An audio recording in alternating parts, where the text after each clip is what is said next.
Well, good afternoon. It's once again Friday, 6:30 in the p.m., and this is your host for the next 25 minutes of Hotline 2521. And I get 25 and 21 mixed up, but I am delighted to be here. And most of all, I am delighted to be able to share the platform and to interact with you, the listeners and voters and residents of the 7th Congressional District.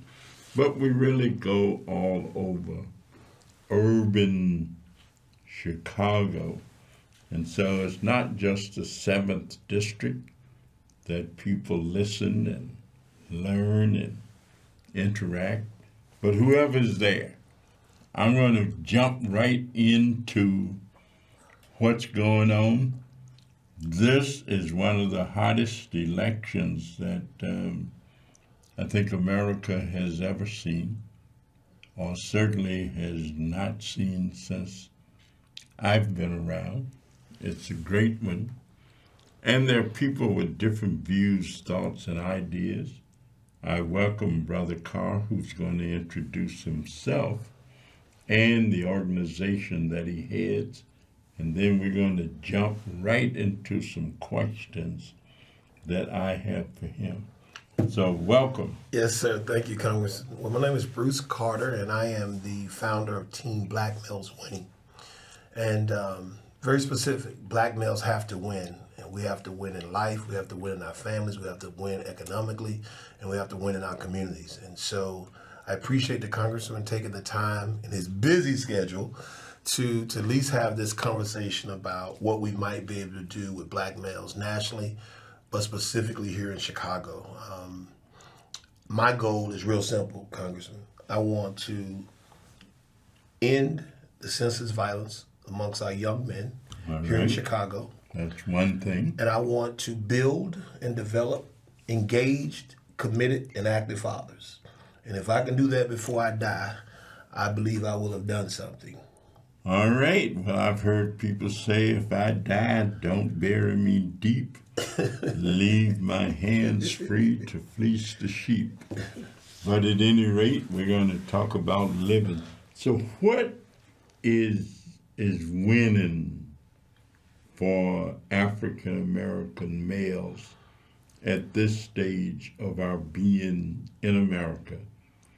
A country that has done much to deny equal opportunity, to deny the freedom, to deny recompense, to deny catching up with us for all of the things that have been done. I tell you, I'm a big fan of some repayment. We can call it whatever we want Whatever you want to call it, right?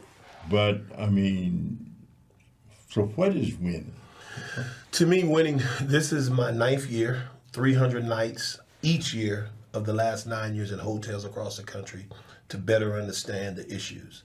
And then when you look at the correlation, it's what you just said, like many black men, because of the various things that have happened, whether it was mass incarceration, whether it was senseless violence that happened in systems where there was a miseducation, many have given up. And their giving up didn't just stop with maybe a system, it stopped with their DNA, with their children. And so when I travel this country, I always see young black men congregated but not doing nothing.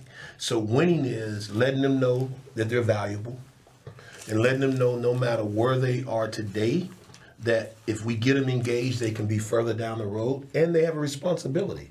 And so where they're broken, and I say broken meaning that many have low self-esteem, they still have egos because they're males, and whether it's because their behaviors made people treat them one way or others' behavior have treated them one way, they don't see what victory looks like. For me, it's simple. Well, let me ask, Yes, sir. Does that make them turn on themselves? Oh, yeah, self-hate is real. I'm saying not necessarily turn on others, but turn, for example, I don't do a whole lot of partisan political talk here, but I hear African American males saying they are going to vote, or they might vote, or they're considering voting for Donald Trump.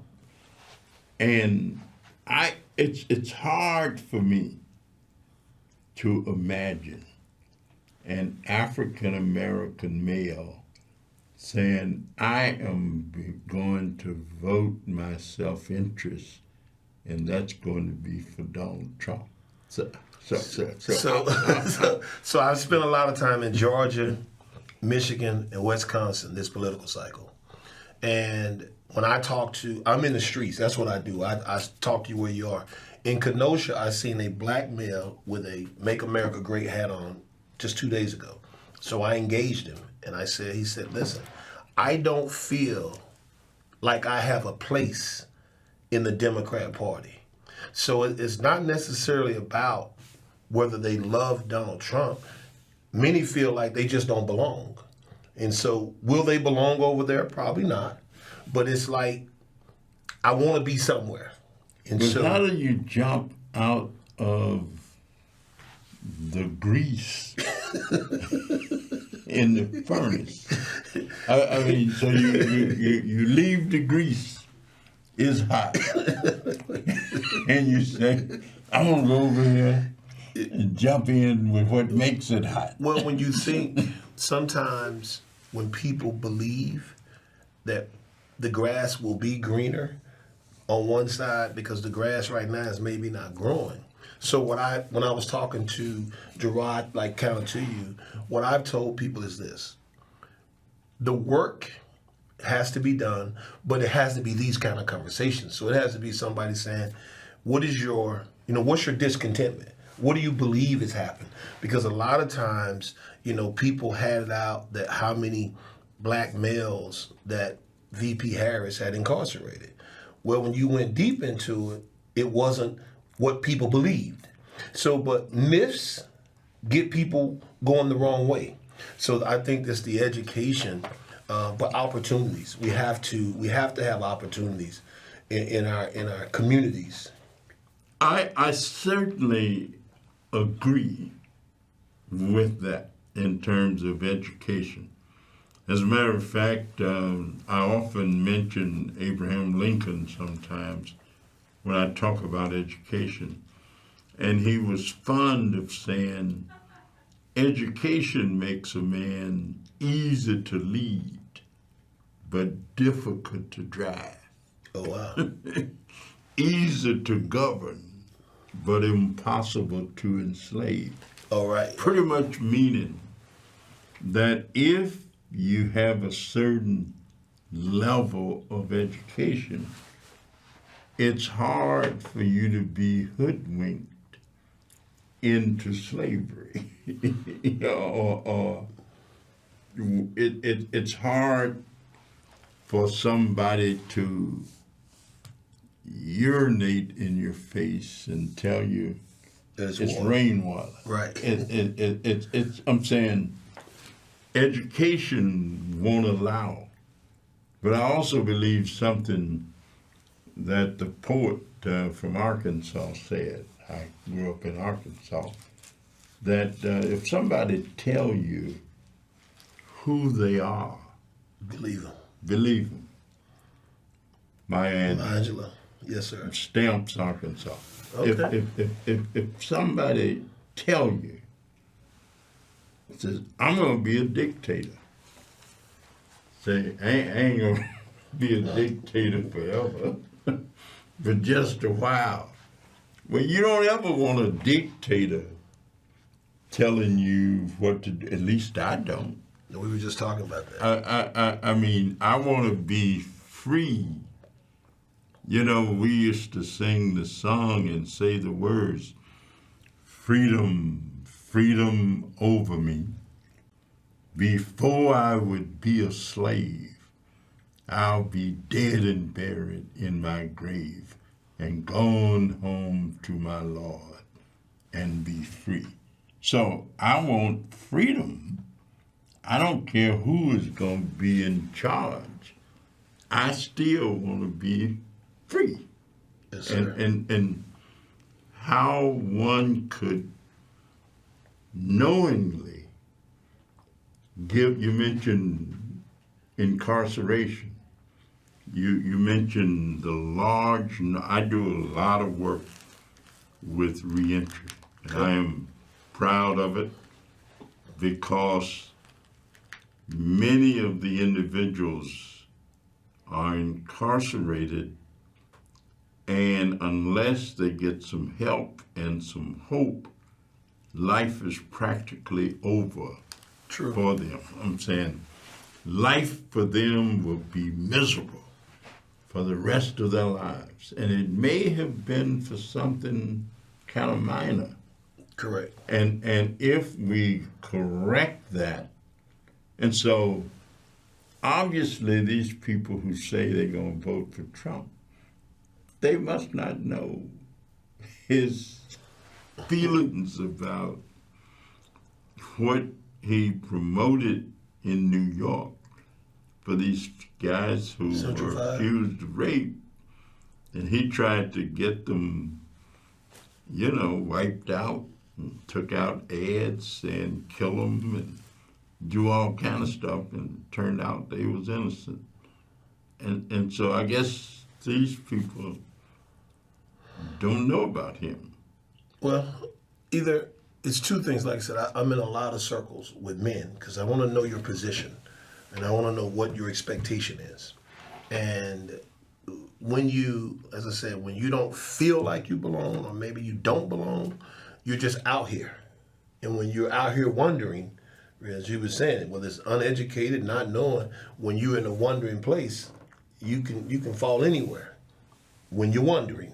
But when you know that there is effort to do help, for example, my one bill that I got passed, that I led the effort on, has generated more than $1 billion to try and assist individuals who may have been convicted of crimes, or who may have been incarcerated, or who may have been whatever. And as a result of this work and other work, recidivism is down. I'm saying people who get caught up in the system, if they don't get any help, even when they get out, within a 3-year period of time, 2/3 of those individuals have done something to get them back in. They've recidivated.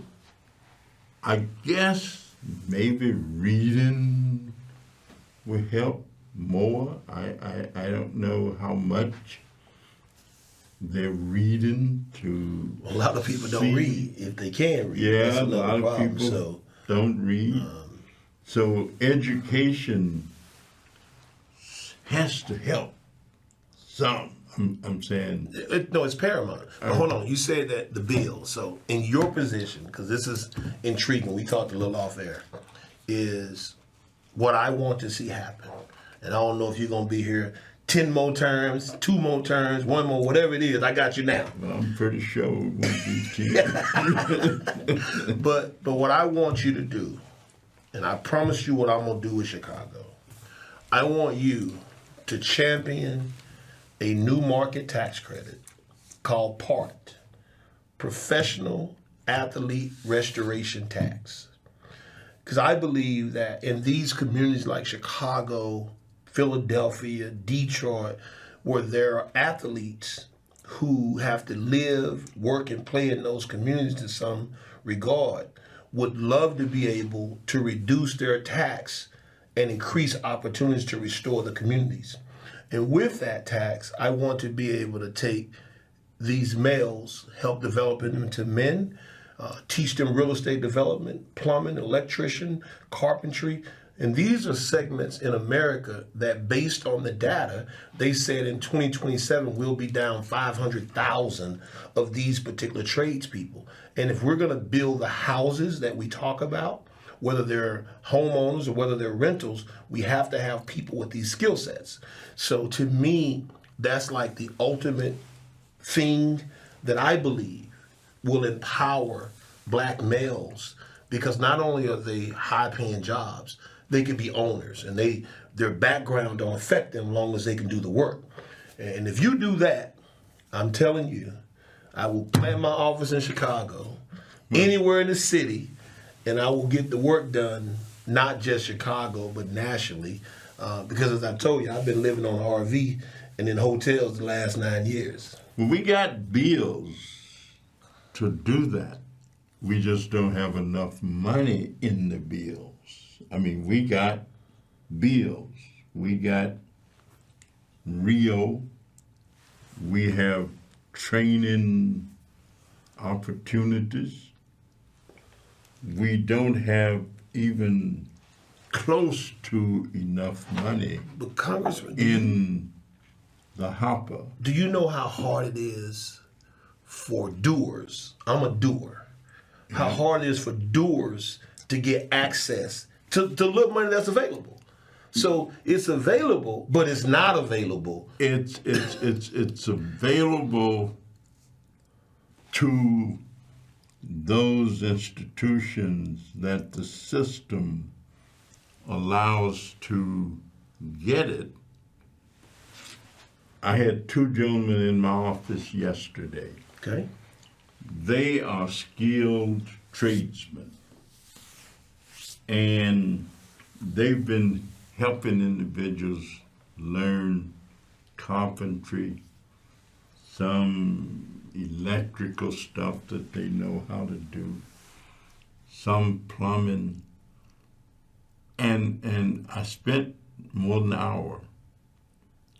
They want to start their program. I shared with them that they need to try and hook up, that they're not going to be able to start a program in their garage and do what, because they got to get it certified in order for the people that they know how to train. Mm-hmm. And so there's got to be opportunity to connect their pieces together so that they can have their training program. I took shop when I took wood shop when I was in high school. As a matter of fact, my 4-H club project was putting a 4-way switch into a box. Okay. And I won second prize with it. Many of my friends that I met in high school when we would go to the 4-H club conventions and so forth were the guys that I met when we all ended up in college. And some of us had met each other going to the 4-H club meets. We had a great high school program here, Washburn Trade School. It was shut down, and some of those trade programs are coming back. Plus, I actually taught at a special school where we had a BOST shop, BOA, Basic Occupational Skills Training. That's what it really meant. And they shut it down. They said it was too costly. Okay, so if we keep getting things shut down, this is why I go back. I want you to correct me if I've studied it. I want to make sure that it works the way I think. When you say you have programs, you have bills, but it don't have enough money. But if you take a new market tax credit, right? You take it and you're able to, whatever it is, $25 billion. Generate. Yeah, so you got $25 billion Yeah. available in this new market tax credit that's specifically for putting America down the path to have skilled tradespeople, to reduce crime, and to address recidivism and also homelessness. Say that's the premise of it. If you have that new market tax credit and it's $25 billion, and you could sell those new market tax credits, that doesn't hurt the government, does it? No, because the more people you put to work, those are the fewer people you have to provide some assistance for in order for them to keep living. For example, everything costs somebody something. and something. That there's just no such thing It's free. as free or doing something in a capitalistic society without it getting paid for. You know, Frederick Douglass had this saying. He said he may not know a lot of stuff, but he knew one thing, and that is, in the world we live in, you may not get everything you pay for, but you will definitely pay for everything that you get. That you will pay one way or the other. And it will get paid for. And we still don't have we don't exercise the power potential that we have. I'm saying we got people who are not going to vote. Well, that's throwing away power. That's throwing away influence. That's saying ain't nothing gonna happen, therefore ain't no point in it. Don't take no more than 3-4 minutes. Right. Look, go back. All you gotta do is walk up to somewhere, walk in, give your name, and you're done. And go back to doing whatever you do. So what could I do? What would I need to do to really push this new market tax credit? I'll push it every day, and so if you help get a bunch of more people elected who think like I think, Okay. who feel like I feel, will do what I'm willing to do, because you always got to have a majority in these spaces. Oh, listen, I will leverage their position to get the majority. And so you got to have the majority who think a certain way and who willing to do. And it doesn't mean that, there are people trying. There's some people, but you need a lot of people. So how many people, I want to be very specific, because when I leave here, I'm putting my feet on the ground.